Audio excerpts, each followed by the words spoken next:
nos avergoncemos de representar esa derecha moderna. Demasiado tiempo los conservadores en la región hemos estado desamparados. Muchos de los líderes que dicen ser de derecha pero que no lo son, no han tenido la fortaleza de luchar por nuestras culturas. Y México, pueblo de Dios, iluminar para que llegue la luz a nuestro país. Dios nos bendiga, Dios bendiga a México. ¿Qué son las derechas y cómo se conforma su cultura política? ¿Se han fortalecido en el actual contexto político del país? ¿Cómo piensan y actúan las derechas hoy? Estás escuchando Democracias en Disputa, un podcast del Programa Universitario de Estudios sobre Democracia, Justicia y Sociedad de la UNAM. Hola, queridos escuchas, ¿cómo están? Los saludamos con mucho gusto a esta temporada 2 de su podcast Democracias en Disputa, un podcast del Programa Universitario de Estudios sobre Democracia, Justicia y Sociedad. Estoy muy contento de estar aquí con mi compañera y amiga, Yumil Sánchez. ¿Cómo estás, Yumil? Hola, muy bien, muchas gracias. Aquí súper felices, nuestra súper invitada que tenemos directo desde el norte del país, en exclusiva para el Puetzunam.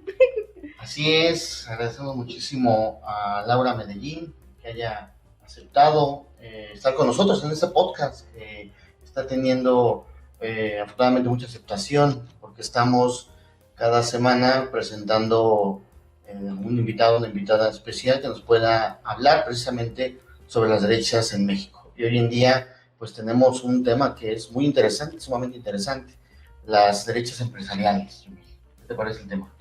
Pues es de suma importancia porque el empresariado en particular es una figura súper importante tanto en el área económica como en el área política en nuestro país y es necesario que sepamos más sobre el tema. Así es, hay mucha curiosidad por saber qué van a hacer Claudio X González, qué van a seguir haciendo, mejor dicho, Gustavo de Hoyos, Gilberto Lozano, ¿no? ¿Realmente están siendo afectados sus intereses o cuál es lo que está detrás de estas derechas empresariales que pues se han beneficiado mucho durante el neoliberalismo? Entonces, muchísimas gracias, querida Laura, bienvenida. Doctora Laura Nelly Medellín Mendoza. Es licenciada en Ciencia Política y Administración Pública por la Universidad Autónoma de Nuevo León, donde también es doctora en Ciencias Sociales con orientación en Desarrollo Sustentable del Instituto de Investigaciones Sociales de esta institución. Realizó la maestría en Análisis Político en la Facultad de Ciencias Políticas y Sociales de la Universidad Autónoma de Querétaro. Fue becaria del CONACYT en el periodo de 1999 a 2001 y de 2003 a 2006. Sus líneas de investigación son estudios sobre el Estado, seguridad pública y procesos electorales. Actualmente es profesora investigadora de tiempo completo en la Facultad de Derecho y Criminología de la Universidad Autónoma de Nuevo León. Cuenta con diversas publicaciones en la materia en revistas con arbitraje nacional e internacional, así como capítulos de libros y algunos de su propia autoría en editoriales fundamentalmente universitarias. Es titular de cátedra de las materias Sociología Jurídica en pregrado y Gobernabilidad en posgrado. Pertenece al Sistema Nacional de Investigadores del CONACYT desde el año 2009 y cuenta con perfil PRODEP que otorga la Secretaría de Educación Pública. Además, fue miembro fundadora de la Asociación Mexicana de Ciencia Política y pertenece a la Red Internacional de Politólogas No Sin Mujeres. Un gusto, muchas gracias por la invitación. Saludos a todos por allá y bueno, a tus órdenes. Muchas gracias, Laura. Te queremos hacer una pregunta inicial, muy concreta, ¿no? ¿Cómo se construyó la alianza de estos empresarios con el gobierno federal, ¿no? Sobre todo en la etapa neoliberal, que fue donde estos grupos particularmente se benefician, pensamos nosotros, pero queremos que tú nos digas, ¿cómo ha sido en las últimas décadas esa relación? Sí, bueno, yo creo que esa pregunta hay que responderla de forma histórica, pensar que de alguna manera después del periodo revolucionario, o sea, inicia, digamos, toda esta etapa donde existe un acuerdo entre el Estado y los grupos empresariales en ciernes, particularmente a partir de Ávila Camacho, Miguel Alemán, Martínez, López Mateos, digamos hasta Díaz Ordaz, donde hubo un modelo donde los empresarios se beneficiaron a través de este esquema de sustitución de importaciones, y eso generó evidentemente una naciente industria para la modernización económica del país, pero ciertamente es un modelo donde la clase empresarial nace proahijada y estimulada directamente por el Estado. Entonces, ciertamente estos capitales no hubieran podido ser lo que son si no es a través de pues, estos incentivos fiscales, exención de impuestos, altas tasas arancelarias hacia la importación de otros productos. Entonces, fue un escenario en donde no crecieron solos, sino a partir de la necesidad de crear una clase industrial, pero ciertamente con el apoyo del Estado. Entonces, es evidente que estos empresarios pues se han convertido de alguna manera en un modelo de ideología liberal que nace en función de las necesidades del Estado Nacional, pero también articulando una creación de intereses propios, ¿no? Que incluso rebasa los mismos intereses del Estado. Y particularmente en la etapa neoliberal, ¿qué papel juegan esos empresarios? En la etapa neoliberal, digamos, después de esta etapa donde incluso se rompe temporalmente la alianza, pero existe esta consolidación del modelo. Es decir, sobre todo después de la entrada de México al entonces GATT, luego a la OCDE, pero es justamente cuando ellos tienen una consolidación, ¿no?, dentro del modelo de desarrollo que ya había pasado, de alguna manera el modelo de sustitución de importaciones, pero la nueva etapa es evidentemente hacia la apertura y la globalización.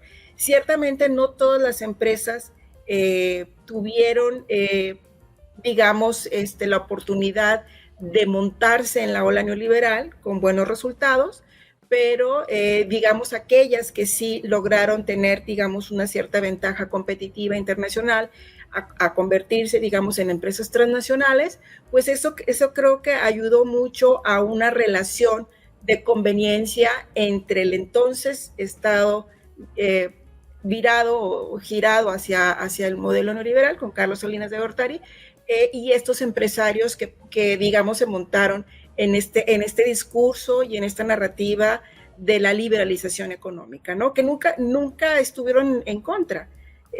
Siempre estuvo, evidentemente, pues esa necesidad conveniente entre el Estado y los empresarios. Sí, podríamos decir que hay una especie de amaciato, ¿no? Es una relación a veces no libre de contradicciones, por supuesto, pero de muchos intereses, ¿no?, entre el gobierno y los empresarios. Finalmente, en el liberalismo, para algunos autores, tiene como un momento culminante. Sí, de hecho sí. Es increíble porque esto de los empresarios lo señala muy bien nuestra invitada. Es histórico y es actual y espero que no vaya tanto a futuro, ¿verdad? Sería como súper genial. Pero yo tendría ahí una pregunta. Actualmente, pues, podemos identificar a los pequeños, a los micros, medianos y grandes empresarios. ¿Todos podrían encajar en este perfil de las derechas? ¿O qué perfil, características son el tipo de empresarios que podríamos catalogarlos como parte de las derechas? Bueno, yo pienso que al ser dentro de la clase social, de una clase social específica, empresarial, sea micro, mediano o gran empresario, yo creo que detrás de esta clase social, sin distinciones todavía, podemos encontrar un modelo de ideología liberal que no limita, asociado a una idea en donde no se limita el derecho de propiedad y tampoco se limita el derecho de asociación. Entonces, esto tiene un punto de convergencia entre este modelo neoliberal que puede estar en el pequeño empresario, en el mediano y evidentemente en el gran empresario. Yo creo que la discusión en las tres capas, en los tres segmentos de esta clase social, siempre va a existir esta idea de de la libertad económica, ¿no? O sea, tanto del pequeño como del grande. Y en ese sentido, la pregunta, ¿qué tan lejos están de una concepción de derecha, digamos como tal, siempre va a ser una cuestión de grado?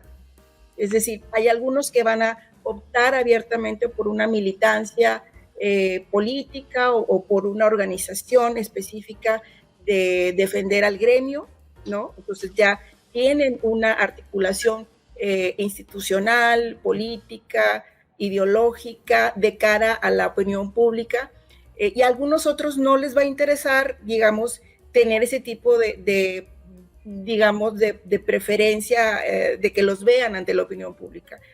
Sin embargo, el modelo clásico del liberalismo, pues está ahí presente, ¿no? Es decir, si el Estado viene y le cierra su negocio, digamos, al pequeño empresario, pues él se va a sentir afectado a sus intereses, así si tenga una tiendita chiquita. Entonces, eso lo vemos mucho, por ejemplo, ahorita en San Pedro, en el municipio más rico del país, que es un municipio donde, por ejemplo, los pequeños comerciantes del centro del casco histórico están siendo afectados por unas obras de remodelación de las calles que está haciendo el alcalde. Entonces, ellos pues obviamente no son grandes empresarios, pero están evidentemente muy molestos porque el Estado, en una intervención de política pública urbana, está afectando sus intereses, ¿no?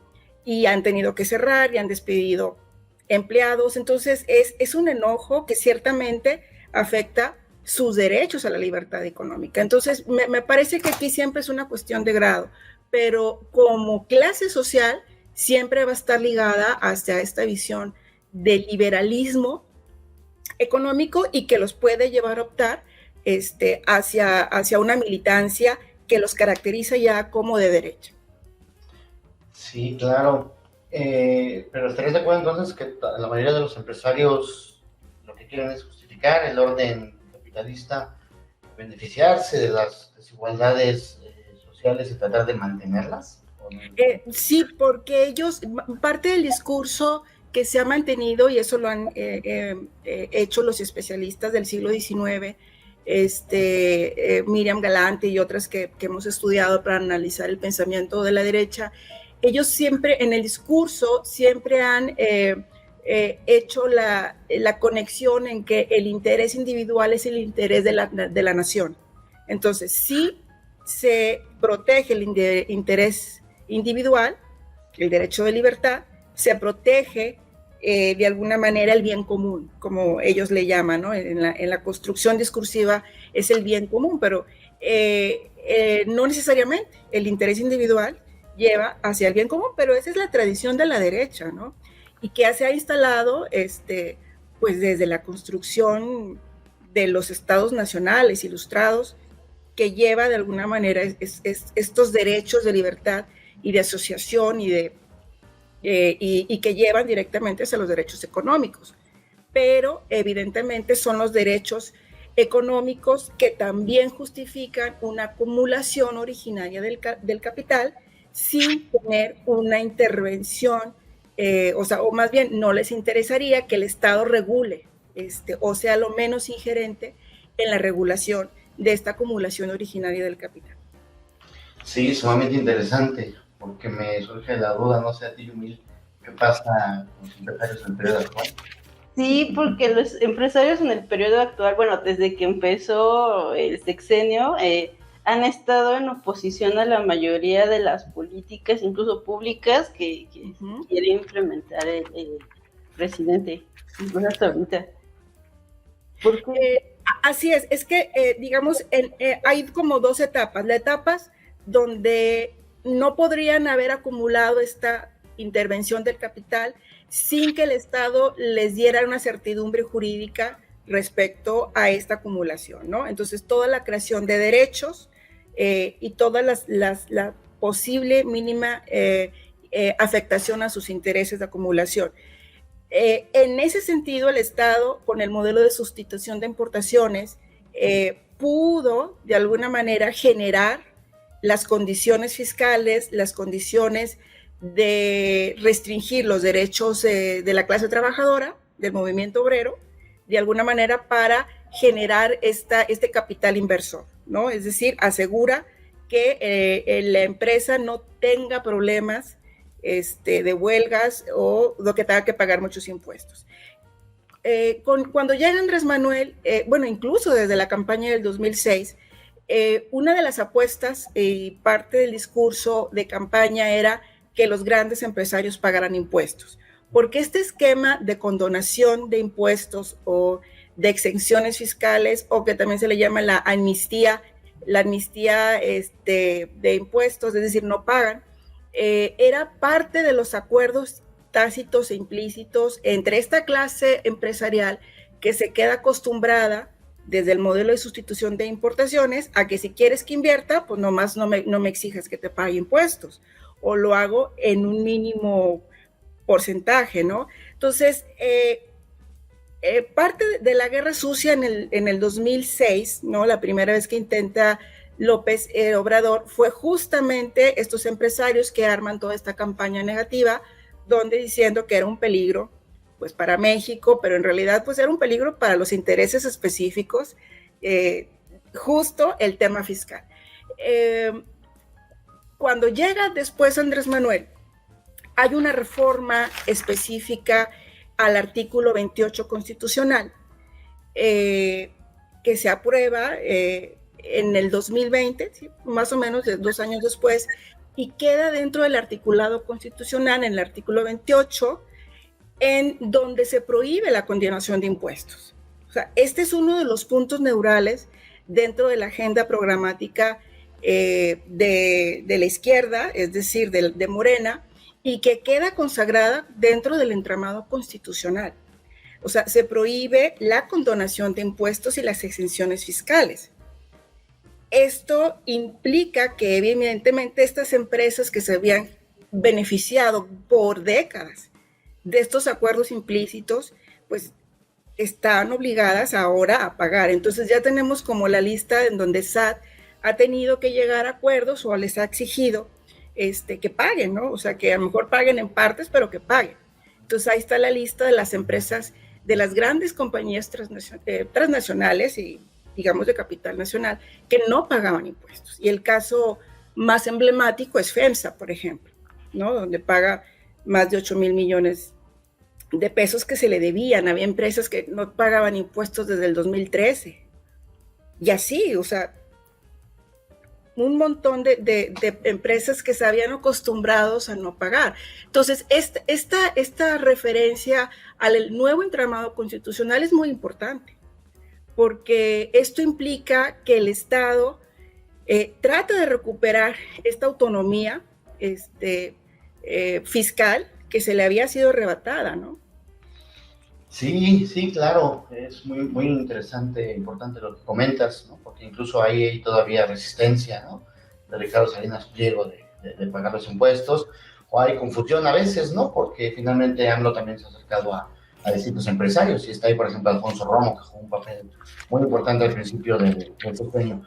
Pero ya has mencionado, querida Laura, tanto algún elemento del municipio de Garza, Nuevo León, Garza García, Nuevo León. Pedro Garza García, tienes razón. Ya mencionaste a Diego Fernández, ¿no? De FEMSA, y vamos en este segundo bloque acercándonos un poquito a que nos platiques un poco cómo se generó ese empoderamiento de las derechas empresariales en Nuevo León. ¿Cómo se da este proceso? ¿Por qué el norte es tan poderoso en ese sentido? Tiene que ver con una cuestión geográfica, con una cuestión evidentemente del modelo territorial que nos toca vivir. Es decir, no tenemos las mismas condiciones geográficas. Aquí es una zona semidesértica, pero justamente, y también una posición geográfica, posición geopolítica pues colindante con Estados Unidos que le benefició. La mayoría de los historiadores señalan 1890 como el año clave en donde arranca el proceso el primer auge de industrialización en Nuevo León. ¿Por qué 1890? Tiene que ver, digamos, la explicación del 90 tiene mucho que ver, digamos, con unos 20 años antes atrás, con la Guerra de Secesión en Estados Unidos, que fue de 1861 al 65, y esta guerra en el nuevo país independiente como era Estados Unidos, le generó, digamos, problemas a la exportación de algodón, en donde algunos estados confederados tenían, digamos, mercancía que iban a colocar en Europa. Entonces, como había esta guerra, bloquearon, digamos, la zona marítima donde salían los puertos. Entonces, la mercancía la pasaban, particularmente el algodón, la pasaban por Monterrey.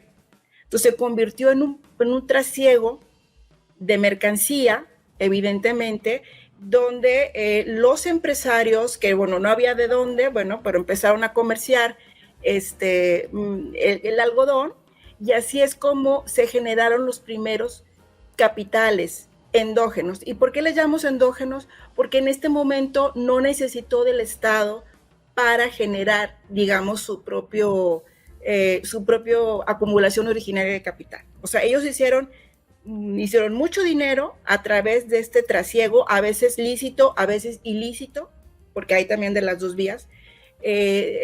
Santiago Vidaurre, que fue un gobernador de la época, pues generó también esta relación política, económica.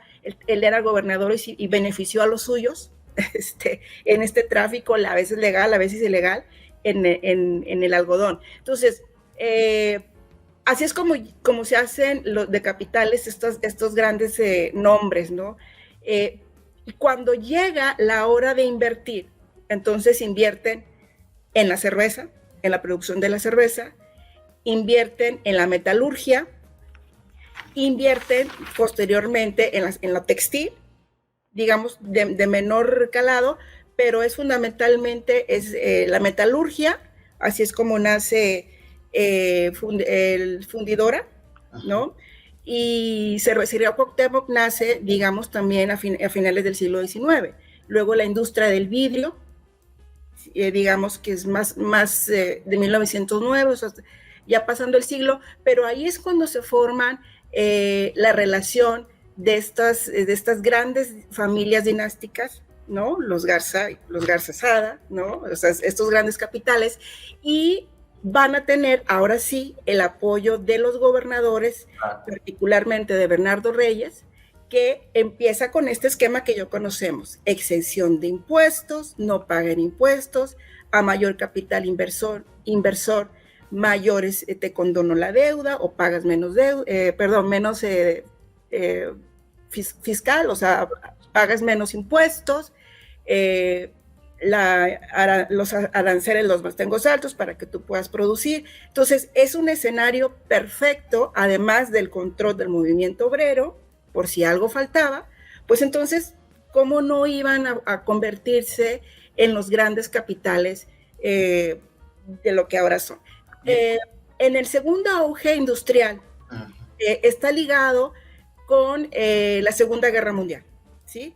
Otra vez, el modelo de sustitución de importaciones, que en el escenario nacional también estaba pegando, pero aquí es más porque Estados Unidos, o sea, toda la economía de guerra que se genera en Estados Unidos, pues requiere también materia prima, y las empresas regimontanas son las que ayudan, digamos, a generar esta relación comercial y de exportación, y eso genera pues todavía más la consolidación de los grandes grupos empresariales, CITSA, INSA, obviamente Fundidora, evidentemente pues la Cervecería Cuauhtémoc, y es aquí, después del 45 al 50 más o menos, cuando nacen el Grupo Monterrey, ¿sí?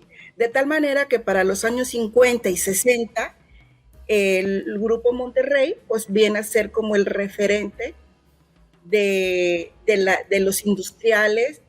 Exitoso. Exactamente, de este grupo que no solamente acumula poder económico, sino poder político y cultural, ¿sí? ¿En el liberalismo fueron beneficiados con las privatizaciones? ¿Cómo y de qué manera? En cierta medida, algunos, no todos, porque también algunos no logran sobrevivir. Por ejemplo, CITSA es una de las empresas que le va mal, la apertura de mercados, o sea, no estaban tan acostumbrados a la protección del Estado que cuando les abres la puerta para competir, algunos no logran tener esa capacidad de insertarse, ¿no? También pasa con las pequeñas y medianas empresas que no logran sobrevivir, digamos, a la competencia del mercado internacional. Pero en el caso de las privatizaciones, algunas sí fueron, digamos, beneficiadas. El caso más emblemático ese es el Grupo Salinas, ¿no?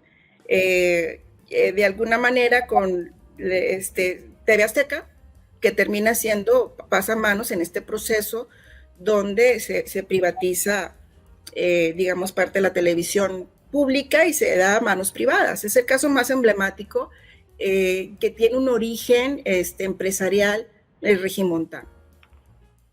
¿Cómo ves, Yumi? Eso es impresionante porque ahorita que menciona medios de comunicación, podemos ver que no únicamente es como el empresariado enfocado en su ramo, ¿no? Sino existe también esta diversificación, y el hecho de entrar a medios de comunicación también implica una disputa en la narrativa, y eso también puede implicar entrar en lo político, ¿no? ¿Eso cómo lo podríamos desarrollar? ¿Tienen estrategias?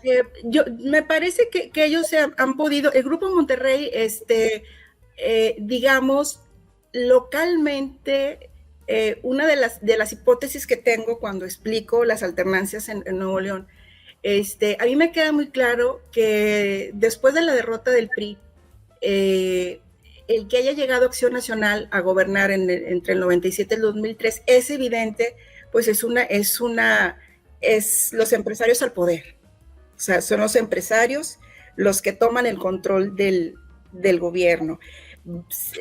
Son derrotados, vuelve el PRI, pero a mí me parece que siempre hay una relación entre el empresariado local y los partidos políticos, en donde ahora los empresarios, no importa si sean PAN o PRI, siempre y cuando estén del lado del interés empresarial, que no es tan difícil, dado el perfil de la clase política local, pues entonces van, ¿no? En ese sentido es como podemos explicar que haya llegado un independiente al gobierno del Estado de Nuevo León, porque independiente pues no tenía nada.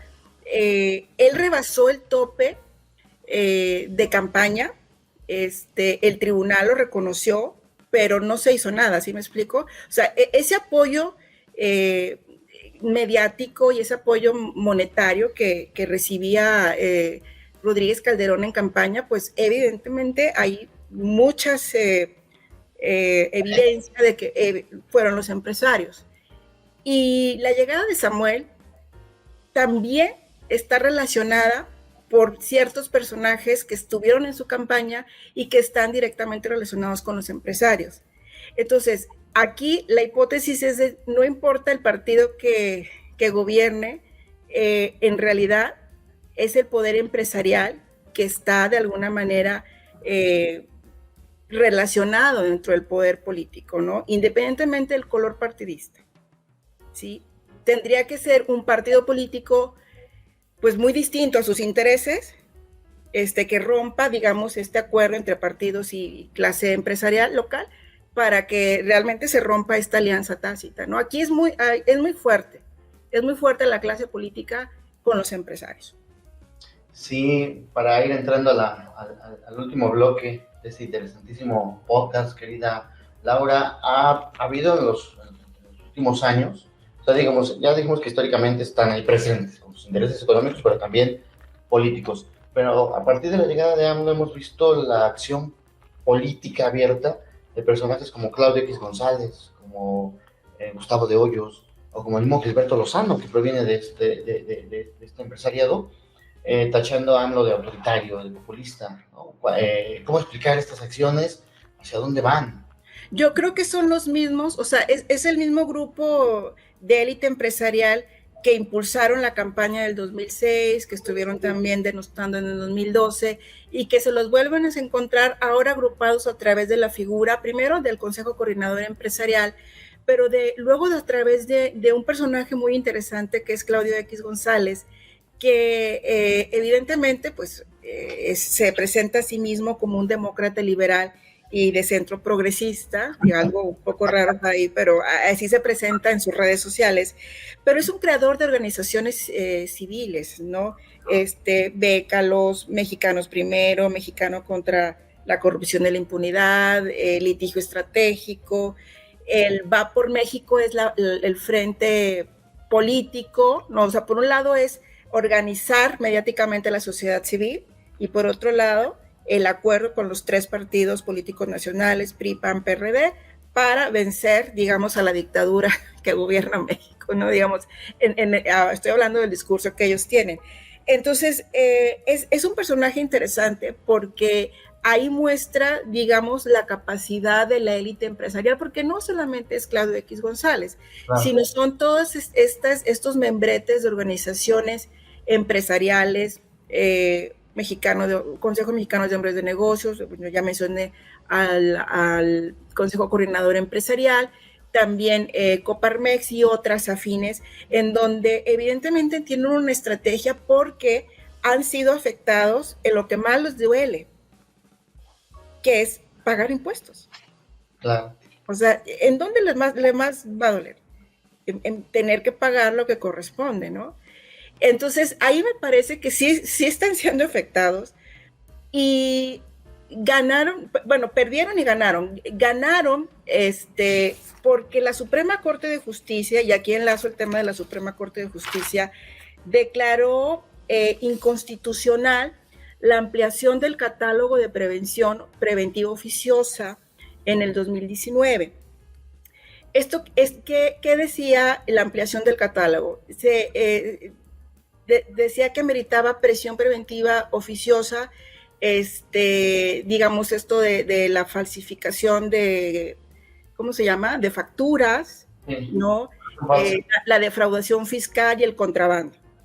Esta era una apuesta, evidentemente, de la agenda de la 4T en que estos delitos de cuello blanco, o sea, no pudiera salir con un amparo, sino ameritaba la prisión preventiva oficiosa. ¿Y qué declaró la Corte? Inconstitucional, ¿no? Entonces ahí ganaron, porque muchas de estas empresas pues utilizan estos mecanismos para pues no pagar o para simular ante el SAT el no declarar lo que deben de declarar.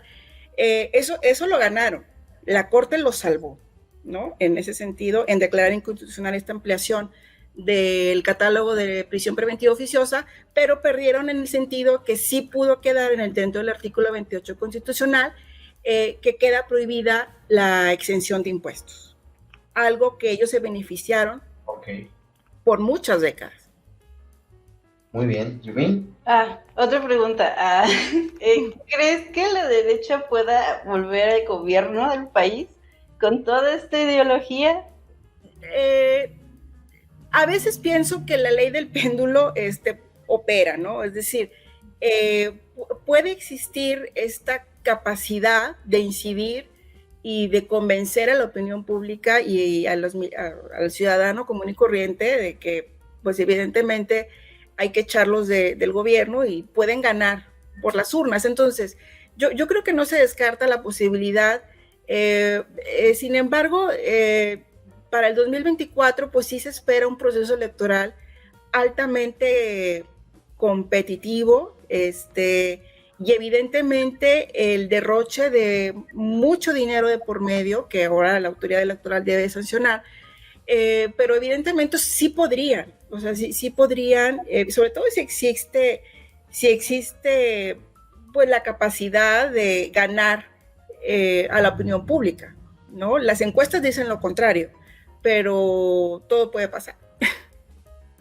Sí, es sumamente interesante lo que comentas, porque finalmente el escenario de disputa está abierto. Ellos tienen el poder económico, ¿no? Tienen una incidencia con el poder político que finalmente AMLO está tratando de separar, al menos esa es parte de su política, pero también tienen capacidad de acción en los medios, también tienen pues, la disputa cultural, ¿no? Por ejemplo, el TEC de Monterrey y otras instituciones que ellos mismos han creado para dar esta disputa, y ahí está abierta.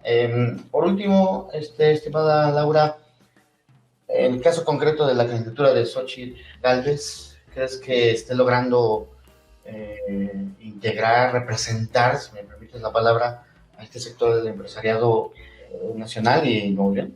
De representar, sí. O sea, creo que ella sí articula los intereses de estos empresarios. O sea, es evidente que ella tiene una articulación ideológica muy cercana a ellos, a pesar de que se diga trotskista, no, ¿verdad? Pero evidentemente está, digamos, en esa tradición de pensamiento. El ganar, el posicionar una agenda electoral, sí es complicado, también por el perfil de ella, que a veces no es muy llamativa, digamos, no es muy inteligente a la hora de construir su campaña. Digamos que mucho de la ciudadanía se va por el perfil, ¿no? Es decir, a veces no vota por la ideología, sino vota por el perfil. Y ciertamente ella apuesta a una candidatura que se considera fresca, valentona, enigmática y bueno, no sabemos si puede esto jalar, pero según las últimas encuestas, de algunas encuestas reconocidas, por lo menos más del 40% no votaría por ella, ahorita. O sea, estamos hablando en el 2023, meses antes del proceso electoral. Veremos si esta tendencia de que su figura no penetre.